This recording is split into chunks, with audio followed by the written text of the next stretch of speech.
안녕하십니까. 생활 속 한자를 풀어보고 합해서 그 의미를 알아보는 시기의 5만가지 서범식입니다. 지난번 영상에서는 손오공은 인생사 헛되다는 것을 깨닫다 라는 뜻이 되고, 저팔계 즉 저운응은 자신의 능력을 깨닫다 라는 뜻이 되며, 사오정은 깨끗함을 깨닫다 라는 뜻이라고 말씀을 드렸습니다. 오늘은 서방에 대하여 이야기를 하도록 하겠습니다. 서방은 아주 많은 뜻을 가지고 있습니다. 우선 먼저 생각해 볼 수 있는 것은 해가 지는 쪽을 말하는 선역서자에 모방자를 쓰는 서방이 있고, 또 고려시대 무신집권시에 관청 이름도 서방이 있습니다.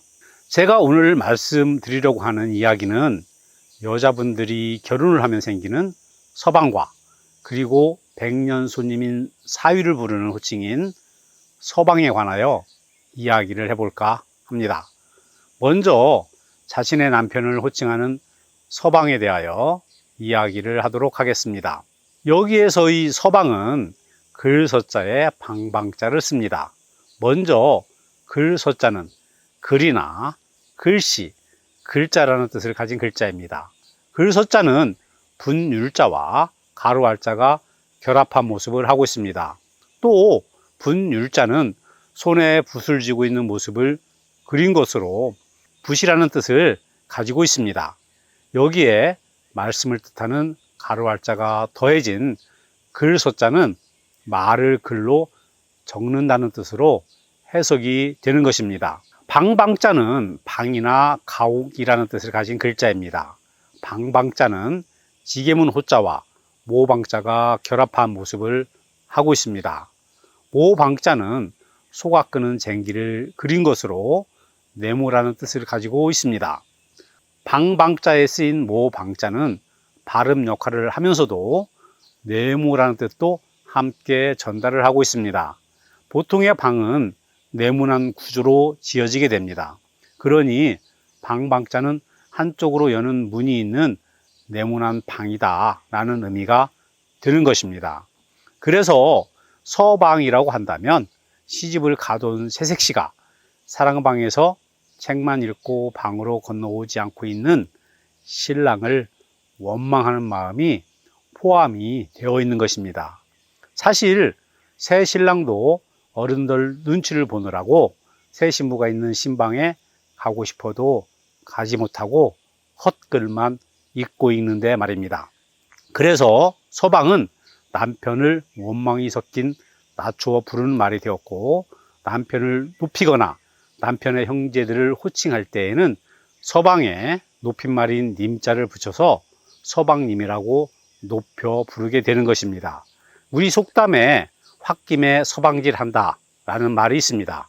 또 연료전 끼고 서방질한다 라는 말도 있습니다. 여기에서 서방질이라는 말은 자기 남편이 아닌 다른 남자와 정을 통하는 것을 일컫는 말이 됩니다. 또 사유나 매제, 아래 동서 등을 이루는 말도 서방이라고 합니다. 근래의 국어사전에서 살펴보면 글서자의 방방자로 사용을 하고 있어서 남편 할 때 쓰는 서방과 한자를 같이 쓰고 있으나 이는 잘못이라고 시기는 생각을 합니다. 한국 고전용어사전이나 조선왕조실록에서 보면 사유를 일컫는 말로는 선역서자에 방방자를 써서 서방이라고 하고 있습니다. 여기에서 선역서자는 서쪽이라는 뜻을 가진 글자입니다. 갑골문에 나오는 선역서자를 보면 나뭇가지를 엮어서 만든 새집이 그려져 있습니다. 선역서자는 새의 둥지를 그린 것이기 때문에 처음에는 새집이라는 뜻으로 쓰였지만 후에 서쪽이라는 뜻으로 사용이 되면서 여기에 나무 목자를 더한 살다 또는 쉬다라는 뜻이 있는 깃들 서자가 따로 만들어지게 되었습니다. 사유의 뜻을 가지고 있는 서방이라는 말은 조선왕조실록에 기록이 되어 있습니다. 내용 중에 신숙주가 한 말을 조금 인용하겠습니다. 속담에 사유는 서쪽에 있는 방의 묵은이 서방이라고 부른다 라고 하고 있습니다. 이로 보아서 조선시대만 하더라도 사위는 선역서자의 방방자를 사용을 하다가 최근에 들어서 한자를 사용하지 않게 되면서 글서자를 쓰는 서방으로 통일이 되지 않았나 싶습니다. 또 사위를 서방이라고 호칭하게 된 것은 고구려와 부여 그리고 삼한에 있었던 일종의 대릴사유제인 서옥제와도 관련이 있지 않나 시기는 조심스럽게 생각을 합니다. 오늘 함께 알아본 글자들을 정리하도록 하겠습니다. 먼저 오른손으로 붓을 들고 있는 분율자가 있습니다. 그리고 말하는 이 모양을 그린 가로할자가 있습니다. 말하는 것을 붓으로 적으니 글서자가 됩니다. 그리고 문의 반쪽만을 그린 지게문 호자와 네모난 모양의 쟁기를 그린 모방자가 있습니다. 네모난 방에 한쪽으로 여는 지게문이 달려 있으니 방방자가 되는 것입니다. 선역서자는 새집을 그린 것이고 나무 위에 새집 있으니 깃들일 서자가 됩니다. 서방이 될 것인지 서방님이 될 것인지는 하기 나름입니다. 오늘은 여기까지.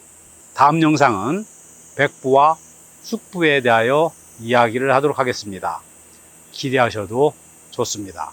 감사합니다.